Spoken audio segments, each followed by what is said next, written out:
नाज़रीन, खुदावंद यीशु मसीह नासरी के नाम में आप सबको सलाम। मैं आपका खादम, आपका host reverend doctor Robinson Askar ईमान का सफ़र प्रोग्राम लेके आज फिर आपके सामने हाज़िर हूँ। और नाज़रीन, मैं खुदावंद अपने खुदा का शुक्रगुज़ार हूँ जो हमें हर तरह के हालात में संभालता है और वो चाहता है कि हम इन सब हालात में उसकी तरफ अपना रुजू रखें और अपने सारे ख़यालात को हमेशा उसके ताबे रखें और हमारी सोचें, हमारे ख़यालात उस कलाम के मुताबिक हों जो कलाम मुक़द्दस यानी बाइबल में खुदावंद हमारे खुदा ने अपने बंदों के वसीला से अपने पाक रूह को उन पर नाजिल करके हम सब के लिए, तमाम दुनिया के लिए लिखवा दिया ताकि ये हमारे लिए मशल राह हो। और इसी कलाम में लिखा है कि उसका कलाम हमारे कदमों के लिए चिराग और हमारे राह के लिए रोशनी है। और इसी रोशनी में खुदावंद हमारा खुदा चाहता है कि हम चलते हुए आगे बढ़ते चले जाएं और उस सफ़र पे हम उस मंजिल तक पहुँचे जहाँ खुदावंद हमारा खुदा हमें देखना चाहता है। और जैसे मैं नाज़रीन हमेशा कहता हूँ, आज फिर कहूँगा कि किसी भी सफ़र के लिए एक मंजिल का होना ज़रूरी है। आपकी क्या मंजिल है? आप कहाँ जाना चाहते हैं? कहाँ आप पहुँचना चाहते हैं? क्या उस जगह पे जहाँ खुदावंद के कलाम इंजील मुक़द्दस में, तौरेत में, ज़बूरों में खुदावंद ने बता दिया कि उसके कलाम पे चलते हुए हम उस जगह पहुँचेंगे जो उसने हमारे लिए यानी कि तमाम दुनिया के लिए तैयार की है। चाहे कोई भी किसी भी कौम से, किसी भी उम्मत से, किसी भी जगह से है, किसी भी मुल्क से है, खुदावंद का मंसूबा और खुदावंद का प्लान उसके लिए मौजूद है। और हम इस बात को पिछले प्रोग्राम में भी बयान हमने किया और हमारा आज का टॉपिक भी जो है, आज का उन्वान भी जो है, वो कौमों के लिए खुदा का मंसूबा, और ये उसका दूसरा हिस्सा है। हम आप तक पहुंचाना चाहते हैं क्योंकि हम चाहते हैं कि आप उस खुदा के मंसूबा को जानें।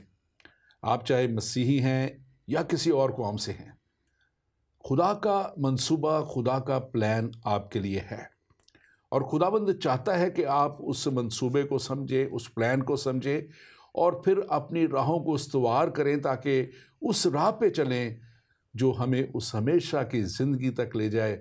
खुदावंद के मंसूबा को हमारी ज़िंदगी में वो पूरा करने के लिए हमारी रहनुमाई करे। आज इस प्रोग्राम में, आज इस पे बात करने के लिए मेरे साथ स्टूडियो में मौजूद हैं doctor Akhtar Anjili. Doctor Akhtar Anjili, welcome to the show. Thank you very much. Welcome करते हैं। Thank you for having me. और नाज़रीन, डॉक्टर अख्तर अंजीली ये शोबे के लिहाज से मेडिकल डॉक्टर हैं और इसके साथ साथ ये खुदा उनके खादम भी हैं और खुदा के कलाम की खिदमत करते हैं, खुदा के लोगों की खिदमत करते हैं। इन्होंने किताबें भी लिखी, उसके ताल्लुक़ से ये भी ख़ुद भी बताएंगे आपको। और ये मैं खुदा का शुक्र करता हूँ, हमारे साथ पहले भी ये प्रोग्राम्स में आते रहे। डॉक्टर साहब, आप अपने ताल्लुक़ से मज़ीद कुछ बताइए।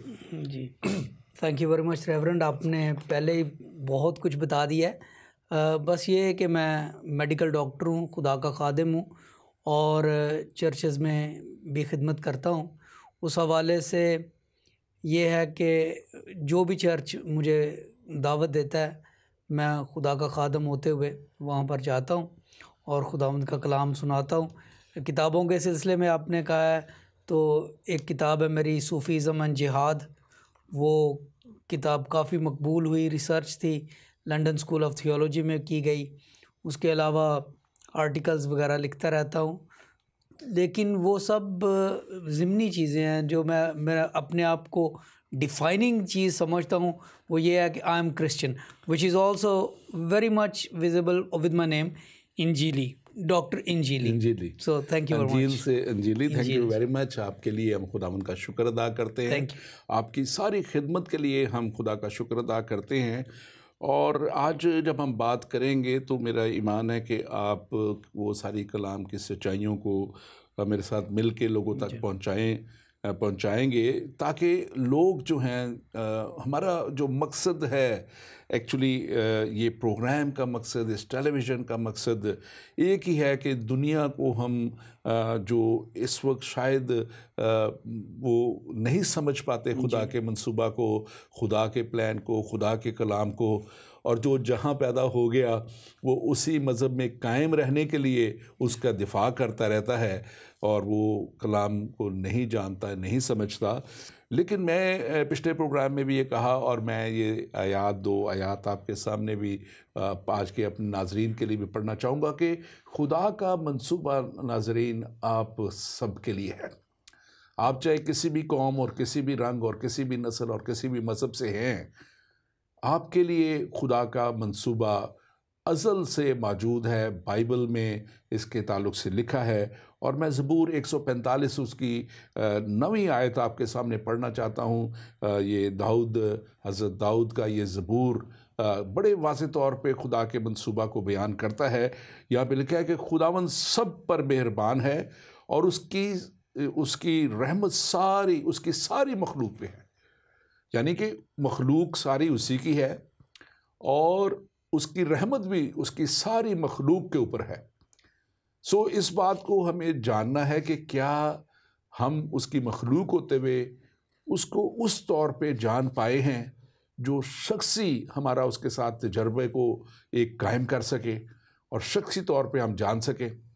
और अगर हम ज़बूर 145 देखें, इसी की ज़बूर की 16वीं आयत देखें, तो बड़े खूबसूरती से ये बयान करती है कि तू अपनी मुट्ठी को खोलता और हर जानदार की ख्वाहिश को पूरा करता है। यानी कि खुदावंदी है जो हर जानदार की ख्वाहिश को भी पूरा करता है, उसके लिए मुहैया भी करता है। और फिर नेचुरल बात है, 15वीं आयत जो इससे पहली आयत है, वो कहती है कि सब आंखें तुझ पर लगी हैं, तू उनको वक्त पर खुराक देता है। यकीनन हमारा खुदा जो अजीम खुदा है, रहीम खुदा है, कहर करने में धीमा और शफ़क़त और रास्ती में गनी खुदा है, वो हमारे लिए, आप सब के लिए एक मंसूबा रखता है, एक प्लान रखता है। और वो उसका प्लान भलाई का प्लान है, वो उसका प्लान हमेशा की ज़िंदगी का प्लान है। वो उसका प्लान ये है कि वो आपको उस जगह पे जो उसने आपके लिए तैयार की है वहाँ तक पहुँचा दे, वहाँ तक ले आए, ताकि हम सब उसकी हजूरी में एक हों। तो डॉक्टर साहब, आज इस सब्जेक्ट पे बात करते हुए मैं सबसे पहले चाहूँगा कि आप जो ये खुदा का मंसूबा जब हम बात करते हैं तो how do you understand it, आप क्या समझते हैं इस ताल्लुक़ से, क्या आप इसको बयान करना चाहेंगे? जी, सबसे पहली बात तो ये है रेवरेंड के हमारे नाजरीन जानते हैं कि हर शख्स का इस ज़िंदगी में मंसूबा होता है, बल्कि बहुत से लोगों के मंसूबे बनते रहते हैं, बिगड़ते रहते हैं। और कौमों के, हुकूमतों के मंसूबे होते हैं। मंसूबे का मकसद ये होता है कि किसी शख्स को या किसी कौम को, किसी डिपार्टमेंट को किसी ऐसी जगह पे पहुंचाया जाए जहां पर वो नहीं है। मंसूबा दरअसल एक सफ़र का प्लान है। अब जब से इस दुनिया में गुनाह आया है, अगर हम बाइबल मुक़द्दस का मुताला करें, पैदाइश की किताब का, तो खुदा और इंसान में जो कुर्बत थी वो ख़त्म हो गई और उनमें एक दूरी आ गई, जिसकी वजह से इंसान खुदा से भटक गया। अब उसके बाद हम देखेंगे आज के इस मुताले में कि इंसान मुख्तलिफ़ मंसूबे बनाता रहा। कभी वो एक मंसूबा बना लेता है, कभी कोई और मंसूबा बना लेता है, लेकिन इन सारी बातों के बावजूद खुदा का एक ही मंसूबा है, और वो ये है कि तमाम लोग उसकी तरफ रजू करें, तौबा करें और निजात पाएँ। खुदावंद का मंसूबा, हमारे खुदा का मंसूबा हर शख्स के लिए, तमाम कौमों के लिए एक ही है कि वो निजात पाएँ। लेकिन इंसानों के मंसूबे मुख्तलिफ़ होते हैं, कौमों के मंसूबे मुख्तलिफ़ होते हैं, फ़ौजों के मंसूबे मुख्तलिफ़ होते हैं। तो बात जो आज हम अपने नाज़रीन तक पहुंचाना चाहते हैं वो ये है कि ये सारे ज़िमनी मंसूबे छोड़कर सबसे बड़ी बात यह है कि हम खुदा का मंसूबा समझें कि इंसान के लिए, उनके लिए, उनकी ज़ाती ज़िंदगी के लिए खुदा का मंसूबा क्या है। यकीनन ये बड़ी खूबसूरत बात आपने कही, और हमें अपने मंसूबों को छोड़कर खुदा के मंसूबों को जानने की ज़रूरत है। और यकीनन हमने देखा है अपनी ज़िंदगी में कि मुख्तलिफ़ तरह के लोग आते हैं और वो अपने अपने प्लान को पेश करते हैं और अपनी अपनी जो उनकी कह लें सोचें हैं वो उसके मुताबिक चलना चाहते हैं। लेकिन मैं हमेशा एक बात कहता हूँ कि, और मैं दुआ भी ये करता हूँ कि खुदावंद मैं अपने इनकम्प्लीट प्लान्स तेरे सामने लाता हूँ जी, ताकि तू इन्हें कंप्लीट कर, क्योंकि अगर मैं इन्हें मुकम्मल करूँगा अपने प्लान्स को तो ये प्लान नाक़िस हो सकते हैं, ये नापायदार हो सकते हैं, ये गलत हो सकते हैं, कुछ भी बात हो सकती है। लेकिन अगर तू मुकम्मल करेगा तो ये पायदार होगा, ये हमेशा के लिए होगा और ये दुरुस्त भी होगा, क्योंकि दुरुस्त होगा ही तो फिर खुदावंद हमारा खुदा पूरा करेगा। और हम देखते हैं कि खुदा का मंसूबा जो है आदम से जब हम शुरू होते हैं और फिर वहाँ से एक खुदा का सिलसिला था, उसने कहा कि पलो बढ़ो और ज़मीन को मामूर व माकूम करो। और फिर जो है हम देखते हैं कि कैसे दुनिया बढ़ती चली गई सॉरी, वो वक्त था जब उम्र भी एक 900 साल और इस तरह से बढ़ के लोगों की थी, और इस दौरान में उनकी औलाद खुदा ने देता और वो बढ़ते चले गए। और फिर हम ये भी देखते हैं कि कैसे जो है वो जो एक बहुत जब बढ़ गई दुनिया में, दुनिया बहुत बढ़ गई तो फिर वो खुदा से दूरी में चलती चली गई, खुदा से दूर हो गई, गुनाह में चली गई, नाफरमानी में चली गई। और खुदा ने नूह के वसीला से जो है वो एक मुनादी करवाई। जी बिल्कुल। और वो मुनादी करता रहा और लंबा अरसा करता रहा, तकरीबन 120 साल उसको खुदा ने कहा कि ये तू मुनादी भी कर। लेकिन वो मुनादी करते करते कश्ती भी बनाता रहा ताकि खुदा उसके लिए जो खुदा का फिर मंसूबा था खुदा उसको पूरा करे, क्योंकि वो रास्तबाज था, वो खुदा के साथ चलता था। तो आप थोड़ा सा मुझे ये बयान करें कि खुदा के साथ जब इंसान नहीं चल पा रहा होता तो फिर कैसे खुदा अपने मंसूबा को पूरा कर सकता है? देखें डॉक्टर साहब, पहली बात तो यह है कि इंसान बाज़-औक़ात अपने मंसूबे हासिल नहीं कर सकता। वो मंसूबा बनाता है और अगर वो मंसूबा पाया तकमील तक नहीं पहुंचता तो उसे दुख होता है। लेकिन इंसान के अक्सर मंसूबे ऐसे भी होते हैं कि अगर वो पाया तकमील तक पहुंच जाएं तो भी उसे दुख होता है, क्योंकि उसमें खुदा की रज़ामंदी शामिल नहीं होती। उसमें वो दानाई, वो हिकमत, वो समझ जो सिर्फ़ खुदा इंसान को दे सकता है वो नहीं होती। जब इंसान अपनी सोच से, अपने फ़हम से, अपनी हिकमत से मंसूबे बनाता है तो वो गलत साबित हो जाते हैं, और उसके लिए अगर वो कामयाब भी हों तो वो इंसान के लिए खुशी का बायस नहीं बनते। इंसानों को ये एक बड़ा मर्ज़ है और ये गुनाह का एक सिम्टम ही समझ लें कि वो बड़े बड़े मंसूबे बनाने के आदी होते हैं। खुदा रहीम है, रहमान है, खुदा चाहता है कि सबकी नौबत तौबा तक पहुँचे। वो अपनी मोहब्बत में, अपनी शफ़क़त में, अपनी रास्ते में अपने लोगों तक वो पैगाम पहुँचाता है कि ये मंसूबे तुम्हारे गलत हैं, तुम मेरे तरफ रजू करो। लेकिन अगर वो नहीं करते तो फिर खुदा को कोई ड्रास्टिक स्टेप्स लेने पड़ते हैं। आपने अभी ज़िक्र फरमाया है हज़रत नूह का, तो जब उनके ज़माने में गुनाह इस दुनिया पे इतना बढ़ गया कि नूह के ज़रिए खुदा ने उन लोगों में मुनादी करवाई 120 साल तक कि अपने मंसूबे छोड़ो, मेरा मंसूबा अपनाओ। और मंसूबा उस वक़्त ये था कि किश्ती में आ जाओ, तौबा करो और किश्ती में आ जाओ। लेकिन अब देखें, यहाँ पे सोचने की बात ये है कि खुदा किसी को हलाक नहीं करता, लेकिन पहले वो उनको हलाकत से बचने का एक रास्ता मुहैया करता है। और ये नजात का, अब हज़रत नूह की किश्ती जो थी वो दरअसल एक नजात का तरीका था, वो बच सकते थे लेकिन वो नहीं बचे। खुदा ने 120 साल डॉक्टर साहब बड़ी लंबी उम्र होती है। 120 साल तक उन्हें मौका दिया कि please listen to what I am saying, listen to my voice, listen to my man, मेरे पैगंबर की बात को सुनो। लेकिन जब उन्होंने नहीं सुना तो फिर बाइबल मुकद्दस पैदाइश की किताब 9-10वें बाब में लिखा है कि वो सारा जो सिलसिला था वो हुआ, तूफ़ान आया और वो लोग हलाक हुए। और ना सिर्फ हलाक वो हो गए जिस्मानी तौर पे, वो हमेशा की हलाकत में भी चले गए और खुदा के उस मंसूबा से भी वो निकल गए, क्योंकि यकीनन खुदा तो नहीं चाहता था कि हमेशा की हलाकत में चले जाएं। लेकिन इंसान जब अपनी रविशों को नहीं बदलता तो यकीनन खुदा इंसाफ का खुदा है, तो वो फिर इंसाफ करता है। वो अदालत का खुदा है, वो अदालत भी करता है। और वो देखता है कि अगर उसके लोग बारहा कहने के बावजूद भी नहीं चले। मैं अभी जब आप ये बात कर रहे थे तो मुझे वो वक्त याद आ रहा था मूसा के दौर में, जब बनी इसराइल कैद में थे, मुल्क मिस्र की कैद में थे, और वहाँ पे जो फ़िरौन था वो मिस्रियों को नहीं निकलने दे रहा था।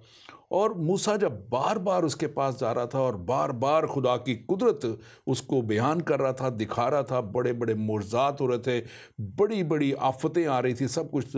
तो मैं इसको हमेशा कहता हूँ कि खुदा फ़िरौन को भी मौका दे रहा था। जी बिल्कुल, कि वो भी अपना रास्ता बदल ले, वो भी खुदा की कुदरत को देखे और वो भी खुदा के साथ आ जाए और वो भी खुदा के उस मंसूबे का हिस्सा बन जाए। लेकिन वो हर दफ़ा जो है वो जुल्म और ज़्यादती की तरफ ही जाता रहा और खुदा के ख़िलाफ़ जाता रहा। मैं चाहूँगा कि आप थोड़ा सा हमें इस बात पे भी बताएं कि ये जब इनिशियली जब इंसान खुदा ने इंसान को बनाया, इसको पैदा किया, तो नेचुरली आदम से एक ये नस्ल निकली और वो नस्ल जो है नूह के वक्त में आके ख़त्म होती है। और फिर नूह सिर्फ अकेला अपने 8 मेंबरान के साथ, जो ये टोटल 8 थे, ये बचाए गए और फिर एक नस्ल शुरू होती है। और फिर खुदा उसी तरह ही कहता है कि पलो बढ़ो और ज़मीन को जो है मामूरो माकूम करो। तो और फिर खुदा ने उनके लिए बरकत की, उनको दुआ दी है। लेकिन फिर हम देखते हैं कि थोड़े ही अरसे के बाद फिर एक ऐसा सिलसिला शुरू होता है और वो जिसको बाबल का बुर्ज कहा जाता है, वो सारा वाक़या। मैं चाहूँगा कि आप उसको थोड़ा सा बताएं कि ये कैसे, ये क्यों और कैसे हुआ, क्योंकि ज़ाहिर है फिर लिखा है कि बदी बहुत बढ़ गई और खुदा ने जो था वहाँ पे जो इंसान था उसने फिर से बगावत की और वहाँ उनकी बगावत हमें नज़र आती है। आप इसको ज़रूर बयान कीजिएगा कि उस वक्त तो एक ही ज़ुबान थी और कौम भी एक ही थी। तो फिर वहाँ से ये कैसे, ये सारा सिलसिला कैसे निकलता है। बिल्कुल, आपने बिल्कुल सही जगह पे इसका इशारा दिया है कि जब हज़रत नूह का तूफ़ान आया तो सारी दुनिया गर्क हो गई, गर्काब हो गई, पानी में सब डूब गए और उनकी रूहें भी गर्क हो गई। उसके बाद हज़रत नूह का ख़ानदान और उनके साथ जो कुल 8 जानें थी, बाइबल मुकद्दस में लिखा है, उनकी जब आगे अफजाइश हुई और उनसे नस्ल चली, तो फिर लिखा है बाइबल मुकद्दस में 11वें बाब, पैदाइश की किताब के 11वें बाब में, कि उस वक़्त तक लोगों की एक ही बोली थी, एक ज़ुबान थी, एक बोली थी। लेकिन अब ये लोग थे, इन्हें अभी वो बात याद थी कि खुदा को जब गुस्सा चढ़ा तो उन्होंने तो उसने हमें गर्क कर दिया। लिहाजा उन्होंने ये सोचा कि हमें ये करना चाहिए अब कि हम कोई ऐसा बुर्ज बनाते हैं, कोई ऐसा मंसूबा बनाते हैं। बात मंसूबे की आ गई ना। अब उन्होंने सोचा अब हम कोई ऐसा मंसूबा बनाते हैं कि इसके बाद खुदा हमें गर्क ना कर सके। और गर्क करने का तरीका, क्योंकि खुदा ने पानी का, उन्होंने सोचा हम कोई ऐसा टीला बनाते हैं, ऐसा कोई स्काई स्क्रैपर बनाते हैं, उनकी अपनी सोच के मुताबिक ऐसा बुर्ज बनाते हैं जो इतना ऊंचा हो कि पानी वहाँ तक चढ़ ना सके। लिहाजा जब सैलाब आएगा तो हम जी मैं थोड़ा सा ये देखें कि वो, मैं सोचता हूँ कि वो खुदा तक पहुँचने की वहाँ बात कर रहे थे। बिल्कुल। और कि हम खुदा तक पहुँचे, यानी कि जो मैं इसमें देखता हूँ कि इसमें वो खुदा को टोटली जो निगेट कर रहे थे, खुदा से कोई रहनुमाई नहीं ले रहे थे, और वो जो है खुदा तक पहुंचने की कोशिश कर रहे थे, खुदा के बराबर बनने की कोशिश कर रहे थे। और वो लिखा है वहाँ पे कि वो एक शहर बना रहे थे जिसमें कोई तसव्वुर खुदा का वो नज़र हमें नहीं आता, कोई हैकल खुदा के लिए या कोई कुर्बान का खुदा के लिए या मज़बा खुदा के लिए। बिल्कुल, ये बड़ी दिलचस्प बात है कि खुदा ने उन्हें बचाया, उस ख़ानदान को खुदा ने बचाया। तो तसव्वुर में तो ये आता है ना बात कि खुदा कहता है कि देखे मैंने तुम्हें बचाया, अब तुम मेरे लोग हो। तो वो कहते हैं कि हम हैकल बनाते हैं, हम मज़बा बनाते हैं, हम कोई प्रस्तश की जगह बनाते हैं ताकि हम तेरी इबादत करें, तेरी तारीफ़ करें। लेकिन वो उस तरफ नहीं गए, उन्होंने मंसूबा बनाया कि अब हम खुदा तक पहुँचें और आने वाले इस अजाब से जो उनके ज़हन में पानी का अजाब होगा उससे बचें। लेकिन ये बात खुदा को पसंद नहीं आई। फ़िरौन के बारे में आप अभी फरमा रहे थे, फ़िरौन ने भी अपने आप को खुदा के मद्दे मुकाबले का और खुदा बना लिया था। फ़िरौनियत का ये आलम था। अब ये बाबल के जो लोग थे, इनका भी यही आलम यह था कि हम एक ऐसा बुर्ज बनाएंगे जो आसमान तक और खुदा तक पहुँचेंगे। हाँ जी, बिल्कुल, खुदा तक पहुँचेंगे। देखें तो, लेकिन वो बात नहीं बनी क्योंकि ये मंसूबा इंसान का मंसूबा था। इस मंसूबे के अंदर बदी का तुख्म था।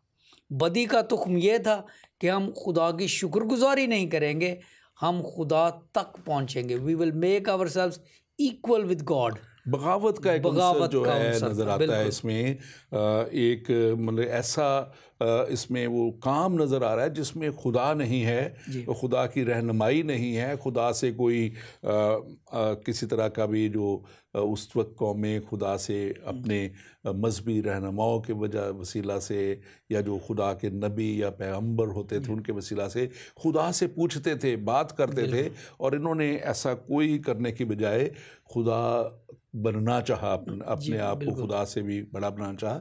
इससे हम गुफ्तगू जारी रखेंगे।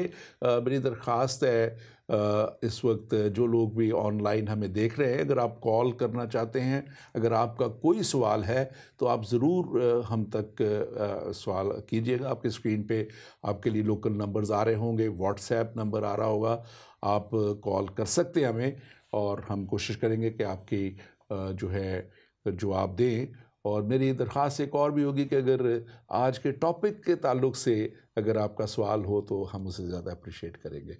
जी डॉक्टर साहब, तो जी आप बयान कर रहे थे, आप इसको। तो इस वाक़े को, इसको मैं कहानी नहीं कहूँगा क्योंकि ये स्टोरी नहीं है, this is truth, this is from the Bible. बिल्कुल। तो इस वाक़े का फिर आगे अंजाम ये होता है कि जब खुदा ने देखा कि ये इंसान बगावत पर तुले हुए हैं और वो मुझसे सलाह नहीं ले रहे, वो मेरी तरफ रुजू नहीं कर रहे, तो खुदा ने फिर वो अमल किया जिसकी वजह से ज़ुबानें मुख्तलिफ हो गई। देखें, पैदाइश 11 बाब की पहली आयत में लिखा है कि उस वक़्त तक एक ही ज़ुबान, एक ही बोली थी।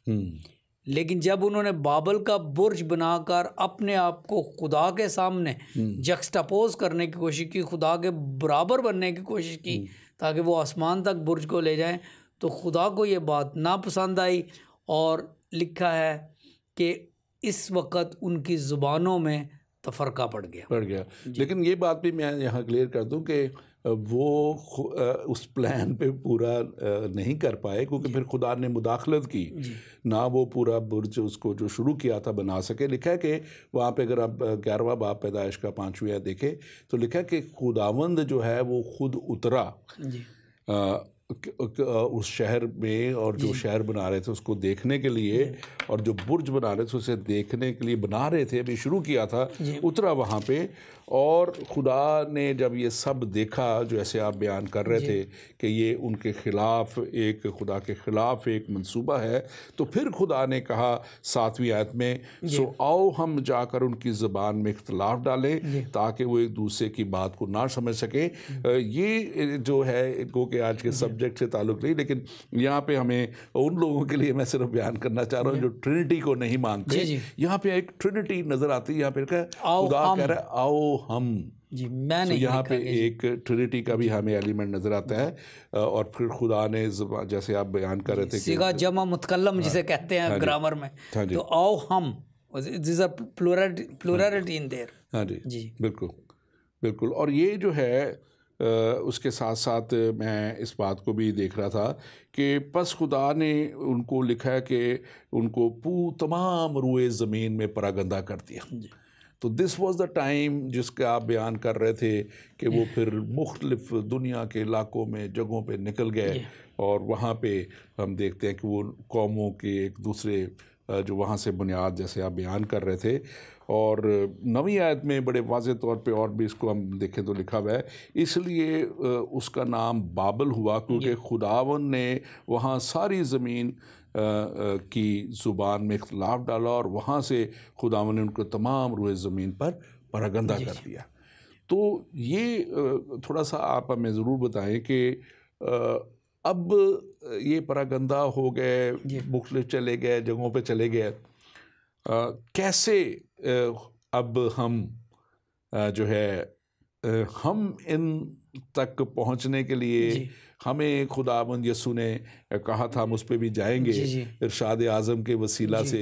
ये अब मुख्तलिफ कौमों में बढ़ गए, मुख्तलिफ इलाकों में बढ़ गए, मुख्तलिफ तरीक़ों से, तो हमें उस पर भी जो है एक एवेंजलिज्म का जो काम है उसको खुदावंद के जलाल के लिए, खुदावंद के नाम को पूरा हम इन लोगों तक पहुंचाने के लिए, हमेशा की ज़िंदगी तक ले जाने के लिए करना है। आप इसको कैसे देखते हैं? देखें डॉक्टर साहब, ये पैदाइश की किताब और उसके 11वें बाब में ये बाबल के बुर्ज का वाक़या सारा दर्ज है और किस तरह से कौमें और लोग, ज़बानें पैदा हुई और परागंदा हो गए लोग दुनिया में।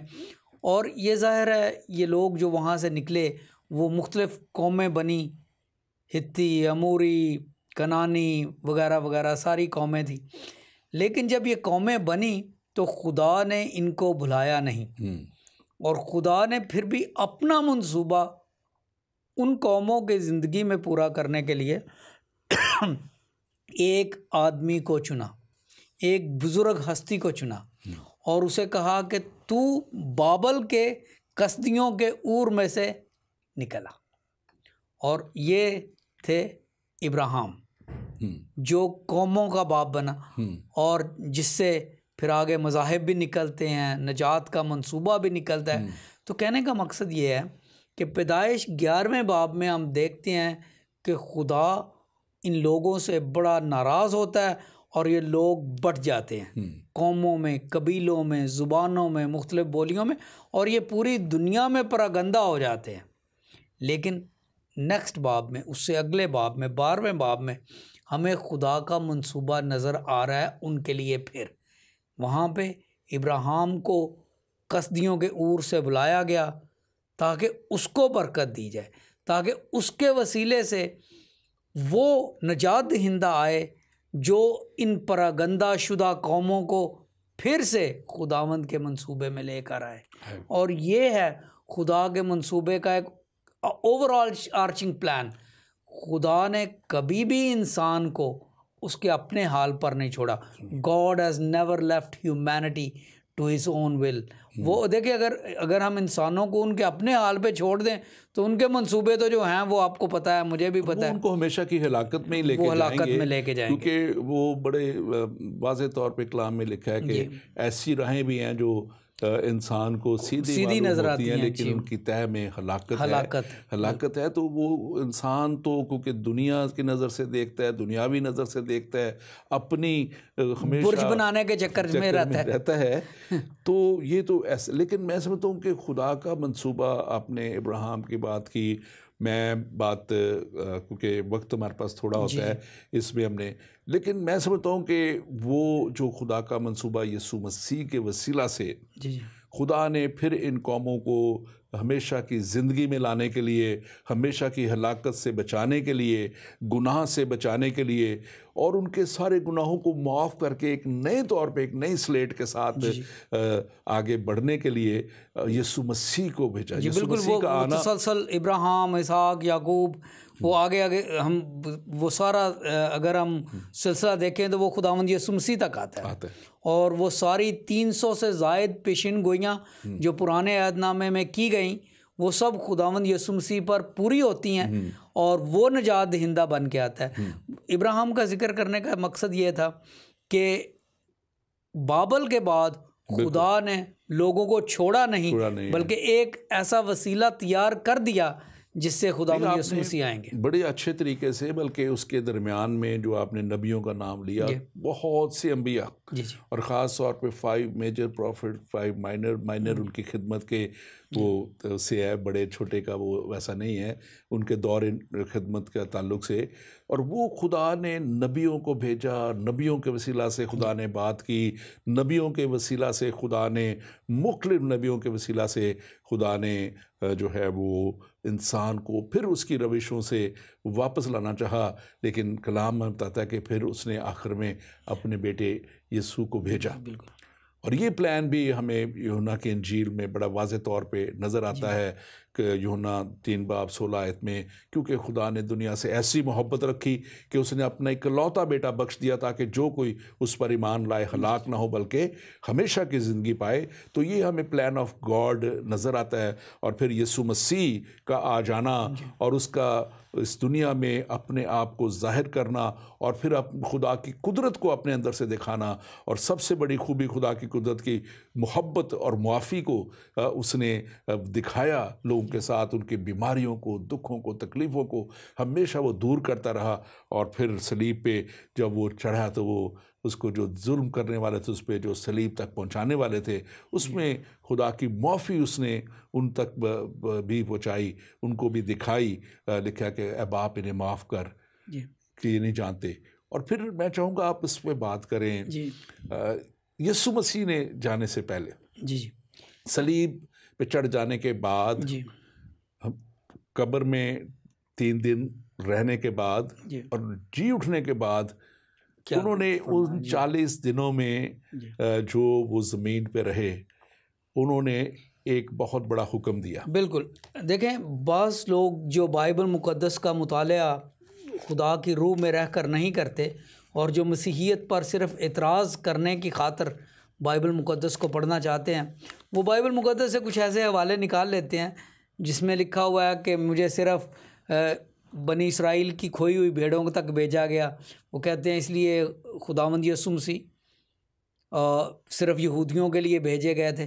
तो वो इन सारी चीज़ों को इन टोटल कॉन्टेक्स्ट नहीं देखते कि यूहन्ना 3:16 में लिखा गया है कि जो कोई उस पर ईमान लाए, खुदा ने दुनिया से ऐसी मोहब्बत रखी। अब इतना वक्त नहीं है कि मैं सारे हवालों का जिक्र करूं, लेकिन जिस हवाले की तरफ आपने इशारा किया है मैं सिर्फ उसका जिक्र करने लगा हूं। अभी खुदावंद यीशु मसीह जब इस दुनिया पर अपना मिशन पूरा कर चुके, तो इससे पहले कि उन्होंने आसमान की तरफ साउद फरमाया, वो अपने शागिर्दों पर ज़ाहिर हुए। मत्ती रसूल की इंजील उसका 28वां बाब और उसकी 16वीं आयत से मैं पढ़ना चाहूँगा। और 11 शागिर्द गलील के उस पहाड़ पर गए जो यीशु ने उनके लिए मुकर्रर किया था, और उन्होंने उसे देखकर सिजदा किया। ये शागिर्द सिजदा कर रहे हैं, सिजदा खुदा को किया जाता है। मगर बाज़ ने शक किया। यीशु ने पास आकर उनसे बातें की और कहा, आसमान और ज़मीन का कुल इख्तियार मुझे दिया गया है, पस तुम जाकर, और ये बात अब सुनने वाली है, पस तुम जाकर सब कौमों को शागिर्द बनाओ।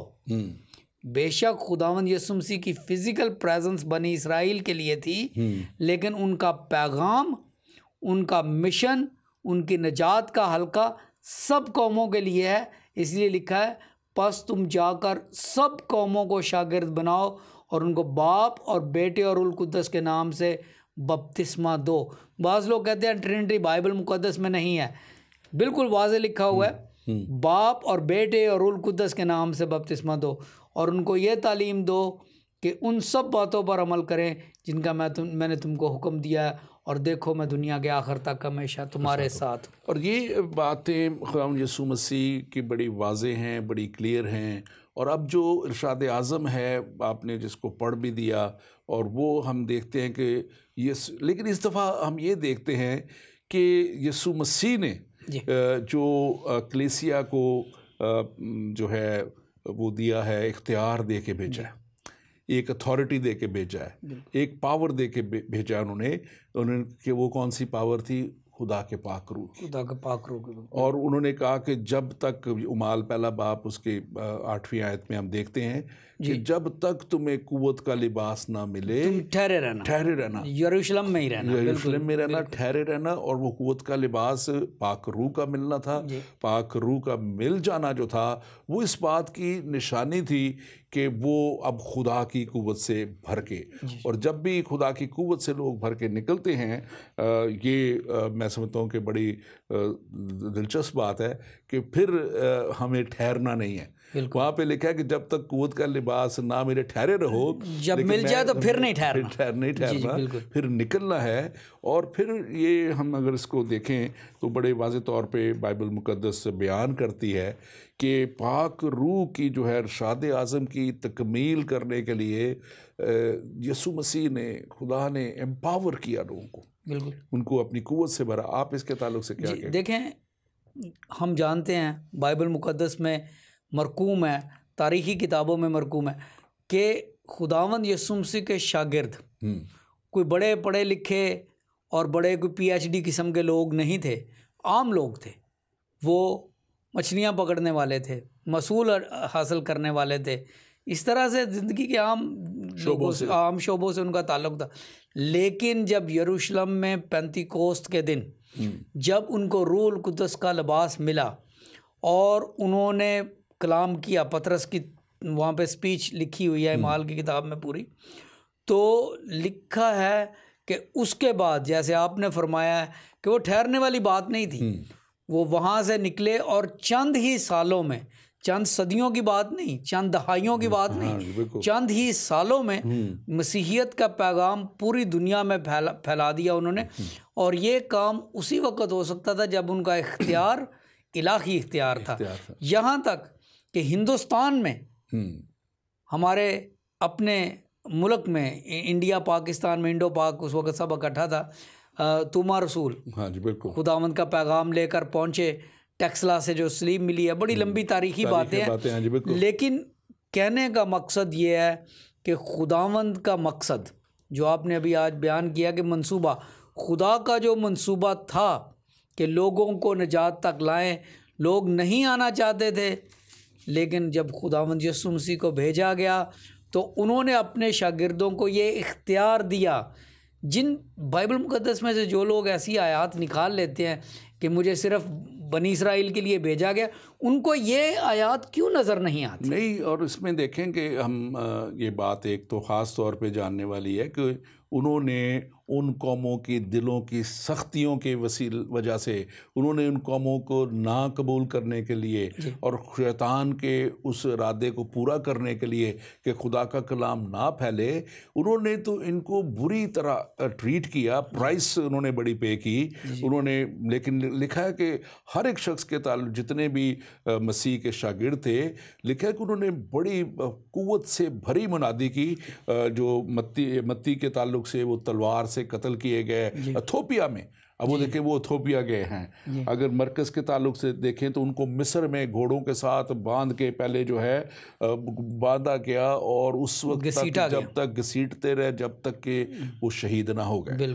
इसी तरह यूनान में हम देखते हैं, लूका को यूनान में जो है वो फांसी दी गई। ज़बरदस्त उन्होंने मुनादी की। यूहन्ना को वो लिखा है कि वो रोम में वो खोलते हुए एक तेल के कड़ाई में डाल दिया गया, और उसमें से भी जब वो बच गए तो फिर उसके बाद जो है वो पतमस के जजीरा में उनको कैद रखा गया, जहाँ से उन्होंने फिर वो सारे खतूत भी लिखे और बड़ा काम किया। और इसी तरह हम देखते हैं पतरस के जो है उनको यूहन्ना को और पतरस को जब हम देखते हैं तो उल्टा स्लीप दिया गया। जी उन्होंने कहा कि खुद कहा था कि ये बड़ी खूबसूरत और तारीख में एक अनोखी बात है कि उन्होंने कहा कि ज़िंदगी मैंने खुदावंद यीशु मसीह की तरह नहीं गुजारी, तो मैं मौत अब ऐसी कैसे ले सकता हूँ। बिल्कुल। तो उन्होंने कहा कि मैं तो इस काबिल नहीं हूँ कि जैसे मेरे आका को सलीब दिया गया था मुझे वैसे सलीब दो, मुझे सलीब देना है तो मुझे उल्टा सलीब दो, मैं उस सलीब उस तरह। देखें ये मोहब्बत और इश्क की एक इंतहा है। आमीन। हमारे साथ एक कॉलर है जी, कौन और कहाँ से प्लीज़? हेलो डॉक्टर बिन्सन साहब, मैं मिसेस जेम्स बात कर रही हूँ न्यूयॉर्क से, और आपका प्रोग्राम बड़ा दिलचस्प है, बड़ा बरकत है, आप दोनों को बहुत खुदा बरकत है। और मैं छोटी सी बात में शेयर करना चाह रही हूँ प्लीज के जी बोलिए। जी मैं न्यूयॉर्क से मिसेस जेम्स बात कर रही हूँ पास्टर जी। जी मुझे बिल्कुल, मैंने पहचान लिया, बड़े अरसे बाद आपने कॉल की है। वेलकम। असल में मेरा दिल चाह रहा होता है फोन करने के लिए, लेकिन प्रोग्राम इतना दिलचस्प और इतना बरकत होता है कि मैं नहीं चाहती हूँ इंटरप्शन हो बीच में, लेकिन अगर कोई बहुत जरूरी बात जो मुझसे ना बर्दाश्त हो रही हो तब मैं फोन करने की मतलब कोशिश करती हूँ। जी बोलिए। जी लास्ट जो वीक में आपका ये लाइव प्रोग्राम था उसमें भी यही इस तरह की बात हो रही थी कि यीशु मसीह यरूशलेम के कौम के लिए, इस्राएल की कौम के लिए आया। तो मैं इस पे अभी वो भाई ने फिर जिक्र किया है तो मैं फिर बात करना चाहूंगी। जी मैं बात ये करना चाह रही, छोटा सा किस्सा बयान करूंगी, तो मैं सिर्फ ये समझाने के लिए ताकि और भी जो लोग प्रोग्राम देख रहे होंगे वो भी इस बात को समझ सकेंगे। एक माँ के कुछ बच्चे थे, 5-6 बच्चे थे, और वो अपनी माँ को इतना प्यार करते थे। लेकिन आपको भी इस चीज का जिंदगी में तजर्बा कभी हुआ होगा कि इन जितने भी बच्चे होते हैं वालिदैन के, एक बच्चा कुछ ऐसा होता है कि वो कहता है मैं सबसे ज्यादा मैं प्यार करता हूँ, ये मेरी माँ है, ये मेरा बाप है, ये मेरी माँ है। आपको भी शायद जिंदगी में कभी तजर्बा हुआ होगा इस तरह के वाकयात का। जी बिल्कुल है क्योंकि हम तो साथ थे बहन भाई, और तो हमें बहुत अच्छा तजर्बा है। तो बात ये जितने लोग कहते हैं ना कि यीशु तो यरूशलेम के कौम बनी इस्राएल के लिए आया, तो उसके लिए मैं ये सवाल का जवाब देना चाह रही हूँ जो खुदा ने मुझे सिखाया है। खुदा ने मुझे ये सिखाया है कि जब एक बच्चा जो कहता था माँ मेरी है, मेरी माँ है, तो जितने भी 6 बहन बनी उनमें से सबसे ज्यादा मेरी माँ है। लेकिन जब माँ बुढ़ापे के वक्त में आई, बुढ़ापे की एज में आई, तो वही बच्चा कहने लगा दूसरे बहन भाइयों को कि आप लोग रख लो, ये आप लोगों की माँ है, आप लोगों की माँ है। यानी कि जो अब मैं बात आपकी समझ रहा हूँ, थैंक यू वेरी मच, उसमें कि आप ये समझ रहे हैं कि और वो यीशु मसीह जी कि जब यहूदियों ने वो तो कलाम भी बताता है नहीं मेरी माँ, तो फिर माँ ने कहा बेटा आपको याद है मैं तो सिर्फ तेरी माँ थी, मैं दूसरों की नहीं, सिर्फ तेरी अकेले की माँ थी, तुझे याद है? तो यही कहा करता था कि तू सिर्फ मेरी माँ है। आज तो ये कहता है कि मैं तेरी नहीं बल्कि दूसरे बहन भाइयों की माँ हूँ। बेटा मैं तो सिर्फ तेरी माँ हूँ। असल में उसे एहसास दिलाना चाह रही थी, उसे याद दिलाना चाह रही थी। इसी तरह यीशु के साथ भी यही हुआ। जी मैं आपकी बात सारी समझ गया। उसे रिजेक्ट किया, उसकी इज्जत ने की, उसे कबूल नहीं किया, तो तब यीशु ने उन पर ये बात को जाहिर किया। मैं आपकी बात होने का एक मौका मिला। जी बहन मैं आपकी बात समझ गया मिसेस जेम्स, आपकी बात मैं समझ गया, थैंक यू वेरी मच। मैं इसको यूं कहूँगा जैसे मैं कि यीशु मसीह का आना सबसे पहले वो यकीनन यहूदियों की कौम से थे, उसी कौम में थे वो, उसके लिए आए। लेकिन कलाम मुक़द्दस हमें बड़े वाज़े तौर पे बताता है कि जब उन्होंने उसको पूरी तरह से कबूल ना किया, कुछ लोगों ने ज़रूर कबूल किया, लेकिन एज अ कौम उन्होंने उसको रिजेक्ट किया, तो उन्होंने फिर जो था जाहिर है खुदा का कलाम तो दूसरों तक पहुंचा, क्योंकि जो असल प्लान जो मैंने पहले यूहन्ना के इंजील में से पढ़ दिया 3 बाब कि वो दुनिया से ऐसी मोहब्बत रखी, यहूदियों से ऐसी मोहब्बत रखी का जिक्र नहीं है, यहूदी कौम से का जिक्र नहीं है, लेकिन वो पैगाम दुनिया तक खुदावंद, जो मैं इसकी अंडरस्टैंडिंग लेता हूँ वो ये है कि खुदावंद चाहते थे कि वो यहूदियों के वसीला से जाए, वो उस कौम के वसीला से जाए सारी दुनिया में, और इसी तरह खुदावन ने उन्हीं में से लोगों को चुना और वो पूरी दुनिया तक फिर पैगाम को लेके गए। और मैं समझता हूँ कि खुदावन का मंसूबा यकीनन तमाम दुनिया के लिए है, तमाम दुनिया के लिए था, इसलिए मैंने पुराने अहदनामे से वाले पढ़े, मैंने इंजील में से पढ़े। डॉक्टर साहब आप इस ताल्लुक़ से क्या कहेंगे? जी बिल्कुल, ये देखें बात यही है, फिर वो बाबल का बुर्ज बनाने वाली बात होती है। हाँ जी। जब हमने खुदा की हुजूरी से भागना है तो उसके लिए हम कोई ना कोई नया तरीका बना लेते हैं। हम बाबल का बुर्ज बना के तो उस तरफ के हम नहीं, खुदा का मंसूबा नहीं, हम अपना मंसूबा करेंगे।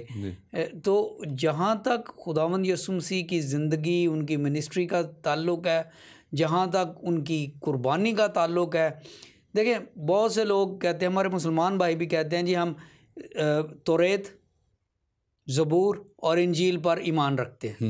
तो मैं कहता हूँ बात ही ख़त्म। तौरात, ज़बूर, इंजील तो बाइबल मुक़द्दस है। हाँ बिल्कुल, ये तीनों किताबें जो हैं ये बाइबल मुक़द्दस में।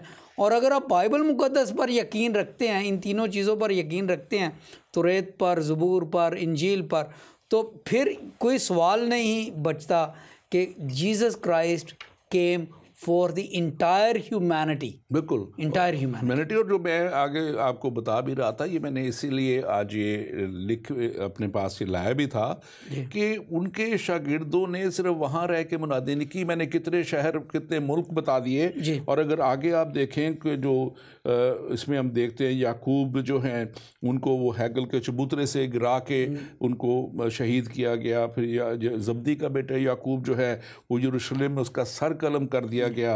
अर्मीनिया के शहर में बर्तमाई जो था उसको जो है कोड़े मार मार के शहीद किया गया। और ये कहा जाता है कि उसकी खाल को भी उतारा गया, उसको नाइफ के साथ, छुरी के साथ उतारा गया। तो ये इस तरह के जुल्म और सितम जो है, इंद्रियास जो है वो यूनान के उस मुल्क में उन्होंने वहाँ मुनादी की और वहाँ शहीद किए गए।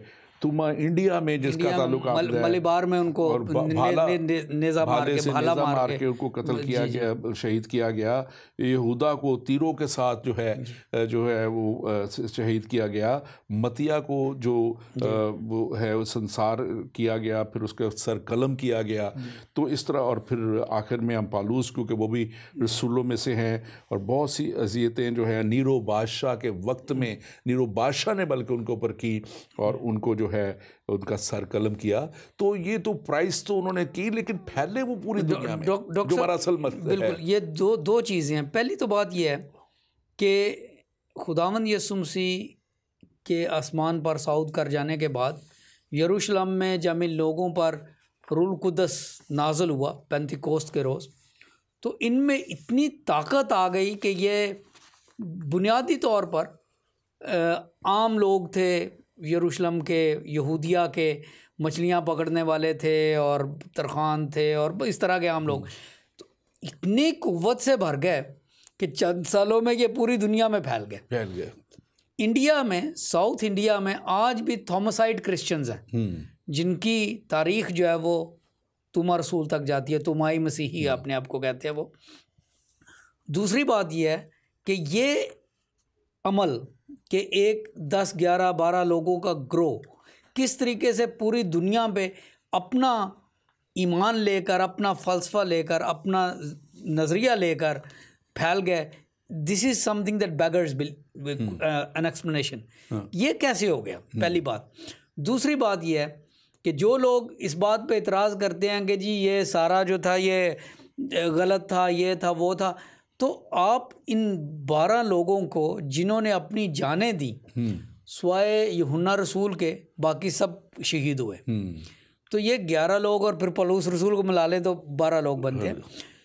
इन्होंने जिस तरीके से, जिस जज्बे से अपनी ज़िंदगियां दी खुदावंद के लिए, सर कलम करवाए, उल्टे सूली चढ़े, खालें खचवाईं, भालों से मारे गए, कैदों में रखे गए, ये जज्बा सिर्फ उसी में आता है जिसमें जज्बा ईमानी हो। और डॉक्टर साहब मैं इस पे ऐड करूँगा छोटी सी बात, फिर हमारे साथ एक कॉलर है उनको पक जाएंगे कि ये जज्बा क्यों था, ये जज्बा क्यों था, ये सवाल पूछने वाले मंसूबा को पूरा करने के लिए खुदा का पाक रूह क्योंकि उनके साथ था, खुदा का पाक रूह उन्हें मजबूर कर रहा था कि उन तक उस पैगाम को वो पहुँचाएं, चाहे हालात कैसे भी हो। जी हमारे साथ कॉलर हैं जी, कौन और कहाँ से? जी डॉक्टर मैं बात कर रही थी, मिसेस जेम्स बात कर रही थी, तो लाइन डिस्कनेक्ट होगी। पास्टर जी मैं एक बात, छोटी सी बात और ऐड करना चाह रही हूँ, बल्कि पूछना चाह रही हूँ दुनिया के सारे उन लोगों से जो ये कहते हैं कि यीशु तो सिर्फ कॉम्पनी सेल के लिए आया था। मैं उनसे ये आपके प्लेटफॉर्म की जी बात करें। वसीला से ये पूछना चाह रही हूँ कि क्या वो जो माँ थी, वो जो माँ, बच्चे ने कहा कि मेरी माँ नहीं है, तो क्या माँ का रिश्ता बच्चे के साथ खत्म हो गया? नहीं, यकीनन नहीं हुआ। जिस तरह यीशु ने, जी, इसी तरह यीशु का पूरी दुनिया से वही रिश्ता है जो क्रिएटर और खालिक का रिश्ता है। तो आज जो हमें कहते हैं, जो बाबल का बुर्ज बनाने वाले खुदा तक नहीं पहुंच पाए, तो यीशु के बगैर भी कोई भी खुदा तक नहीं पहुंच सकता। यीशु ने कहा था कि मेरे वसीला के बगैर कोई बाप के पास नहीं आ सकता। तो आज दुनिया की कौमों ने अपने अपने बुर्ज खड़े किए हुए हैं, यीशु की जात के खिलाफ, क्रिएटर खुदा के खिलाफ खड़े किए हैं। वो कतन खुदा यीशु के बगैर कभी भी खुदा के पास नहीं पहुंच सकते। यीशु ने खुद इसीलिए कहा कि मेरे बगैर कोई बाप के पास नहीं आ सकता। बिल्कुल, थैंक यू वेरी मच। कहना चाह रही थी दुनिया की कौमों से पूछ। हाँ जी, नहीं, आपने बहुत अच्छे तौर पे बयान किया। यकीनन यीशु ही है जो ये सारे ब्रिज बने। बल्कि मैं पिछले साल एक हमारे मुसलमान भाइयों का बहुत बड़ा फोरम है, उसके क्रिसमस डिनर पे जब बात कर रहा था तो बात वहाँ हो रही थी ब्रिजेस बनाने की, दोनों मसीहों में, मुसलमानों में, हमारे भाइयों में। तो मैंने वहाँ ये बात की थी कि सबसे बड़ा ब्रिज हमारे यीशु ने बना दिया। ज़मीन पे इंसान के और आसमान पर खुदा के दरमियान में उसने एक पुल बना दिया ताकि इंसान खुदा तक पहुँच जाए। हमारे साथ एक और कॉलर हैं। जी, कौन और कहाँ से? जी बोलिए, कौन? अच्छा, कॉल डिस्कनेक्ट होगी कॉल। तो डॉक्टर साहब, आप कुव्वत की बात कर रहे थे, आप बात कर रहे थे कि खुदा की कुव्वत से। तो मैं यहाँ को के वक्त हमारे पास थोड़ा है, बताता चलूँ कि खुदावंद यीशु ने ये कुव्वत उन्हें बख्शी थी, खुदा ने उन्हें कुव्वत बख्शी थी और पाक रूह की कुव्वत उनके साथ थी। जैसे ज़करिया नबी की किताब 4 बाब 6 आयत कहती है कि ये ना ज़ोर से ना तवानाई से बल्कि खुदा के रूह से है। तो ये खुदा के रूह से वो भरे हुए मुनादी में निकले थे। खुदा का कलाम जो है वो यिर्मयाह नबी बताता है कि वो कुव्वत है। 23वां बाब 29 यहाँ से बड़े वाज़ेह तौर पे कहती है कि मेरा कलाम जो है आग की मानद, क्या मेरा कलाम आग की मानद नहीं? कुरान फरमाता है और हथौड़े की मानद जो चट्टान को चिकनाचूर कर दे। तो ये जो सारी बातें हैं, इंजील और उसकी खुशखबरी जो है वो भी खुदावंद के कुव्वत के वसीला से है। रोमियो 1 बाब उसकी 16वीं आयत बड़े वाज़ेह तौर पे हमें बताती है। और यीशु के नाम में कुव्वत है।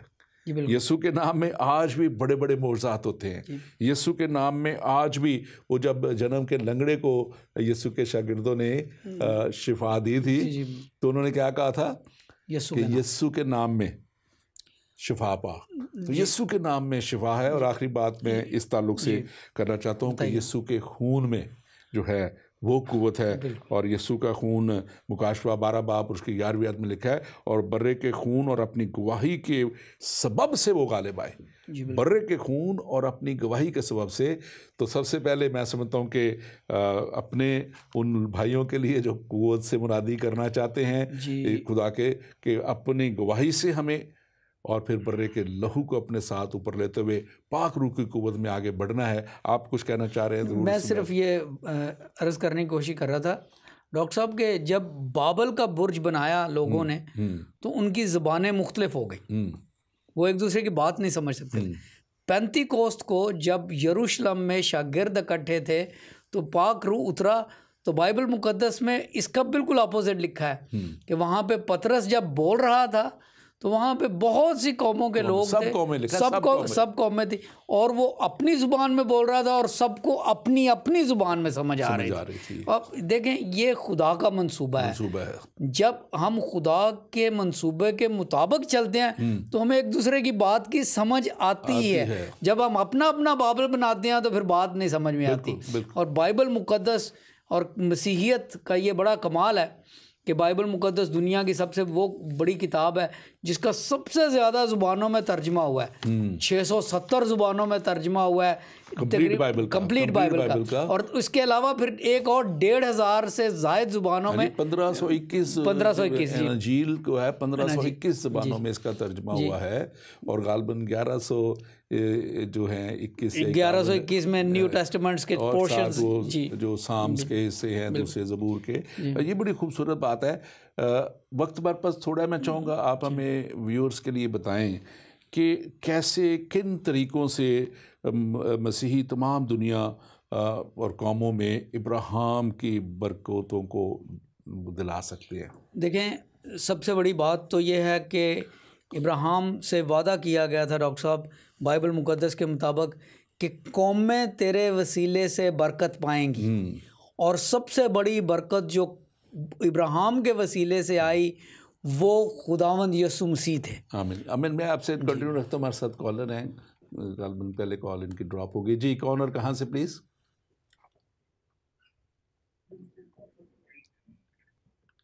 जी बोलिए। अब मेरा ख्याल है उनका कोई कनेक्शन में प्रॉब्लम है। जी आप डॉक्टर साहब, तो मैं बता रहा था कि खुदावंद यीशु मसीह का पैगाम जहाँ जहाँ पहुँचा है वहाँ पर तालीम पहुँची है, जहाँ जहाँ पर बाइबल मुकद्दस पहुँची है वहाँ पर ज़ुबानों का मुतालिया किया गया ताकि बाइबल मुकद्दस को उनकी ज़ुबानों में पेश किया जाए। ये पेंतीकोस्त का ताल्लुक़ है, ये बाइबल की बात नहीं है। इसका नतीजा लोगों में क्या हुआ है कि डिक्शनरीज़ उन ज़ुबानों की बनी हैं, क्रिश्चियन मिशनरीज़ ने बनाई हैं, और उन ज़ुबानों को यूरोप तक लाया गया, यूरोप की ज़ुबानों को वहाँ तक ले लाया गया। वक्त अभी इतना नहीं कि मैं उन ज़ुबानों का नाम लूँ। स्वाहिली एक ज़ुबान है, हिंदी और इस तरह की बहुत सी ज़ुबानें, वरना ये इल्म उन ज़ुबानों तक ना पहुँचता। इन ज़ुबानों की वजह से कनेक्टिविटी हुई है। खुदावंद यीशु मसीह की बरकत जो है, जो निजात की बरकत है, उसका तो खैर हम और ये कंपैरिजन कर ही नहीं सकते। और देखें, मैं जो बात हम थोड़ी देर शायद पहले भी प्रोग्राम से कर रहे थे कि जहाँ जहाँ मसीहत है वहाँ वहाँ टॉलरेंस है। बिल्कुल टॉलरेंस। ये जो परसिक्यूशन इस वक्त है, क्रिश्चियन परसिक्यूशन दुनिया में सबसे ज़्यादा है, और ये इसलिए है कि जब क्रिश्चियन यहाँ से मसीही जाते हैं दूसरी कौमों में तो उनको परसिक्यूट किया जाता है। जो वहाँ से यहाँ आता है वो अपना आराम से खुल के वो करते हैं, इसलिए उनके लिए, क्योंकि लोगों के जहन यहाँ पे खुले हुए हैं, कलाम ने उनके जहनों को खोला हुआ है, और यहाँ परसिक्यूशन नहीं बल्कि मैं हमेशा कहता हूँ यहाँ हमेशा की ज़िंदगी का कलाम है, जो उन्हें जिनको मिल जाता है वो उस हमेशा की ज़िंदगी में शामिल हो जाते हैं। हमें आखिरी लम्हे में आप क्या कोई आखिरी पैगाम देंगे? देखें डॉक्टर साहब, आपने फरमाया कि अभी मुझसे पूछ रहे थे आप कि इब्राहिम के वसीले से हमें क्या बरकतें मिली। हाँ जी, इब्राहिम के वसीले से सबसे बड़ी बरकत जिसका हम जवाब नहीं कोई ढूंढते वो खुदावंद यीशु मसीह और उनके वसीले से निजात का पैगाम हम तक मिला। उसके अलावा तालीम मिली, उसके अलावा डिक्शनरीज़ मिली, बाइबल मुकद्दस की ज़ुबानें मिली। Christianity is a religion of information and knowledge. बड़ी दिलचस्प बात मैं आपको बताना चाहता हूँ। जी हाँ, वो सॉरी आपकी बात मैं कंटिन्यू रखता हूँ। आपने ज़ुबानों की बात की, तर्जुमों की बात की, तो मैं ये समझता हूँ कि दुनिया तक उनकी ज़ुबानों में पहुँचना ताकि वो समझ सकें, ताकि वो जो हम बात कर रहे थे कितनी ज़ुबानों में तर्जमे हुए, ये बड़ा ज़रूरी था कि इंसान समझे भी। जी बिल्कुल, ये नहीं कि कोई रटी रटाई चीज़ों को वो पढ़ता चला जाए। मिशनरीज़ ने जाके उनकी ज़ुबानें सीखी ताकि बिल्कुल उनकी ज़ुबानों में बाइबल मुकद्दस को लाया जा सके, और इस अमर में डिक्शनरीज़ बनी। डॉक्टर साहब, जो मैं आपको बताना चाहता था बात वो ये थी कि बाइबल मुकद्दस दुनिया की वाहिद किताब है, दुनिया की वाहिद किताब है जिसकी तिलावत खला में की गई।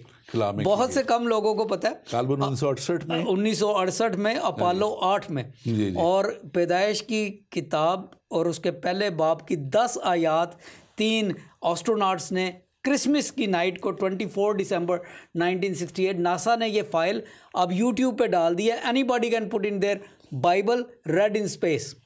आमीन। Thank you very much doctor Anjali, आपके लिए बहुत मैं शुक्रगुजार हूँ सारी इन बातों के लिए। और नाजरीन, यकीनन हम जब बात करते हैं कि खुदा ने दुनिया से ऐसी मोहब्बत रखी कि उसने अपना इकलौता बेटा बख्श दिया ताकि जो कुछ पर ईमान लाए हलाक ना हो बल्कि हमेशा की ज़िंदगी पाए, तो ये हमेशा की ज़िंदगी आपके लिए भी है। ये खुदा का मंसूबा आपके लिए भी है। खुदा आपसे भी प्यार करता है, खुदा आपको भी हमेशा की ज़िंदगी देना चाहता है, और खुदा आपके लिए भी वो दरवाज़े खोलना चाहता है जिसको हम बाप इब्राहिम की बरकतों के दरवाज़े कहते हैं, जिनको हम पाक रूह की कुव्वत कहते हैं, जिनको हम पाक रूह का ज़ोर कहते हैं। और वो पाक रूह का ज़ोर खुदावंद आपको भी देना चाहता है, वो पाक रूह की कुव्वत खुदावंद आपको भी बख्श देना चाहता है ताकि आप एक फ़तहमंद ज़िंदगी गुजारने वाले हों और आप इब्लीस और तारीकी और नापाकी की क़ुव्वतों पे गालिब आने वाले हों।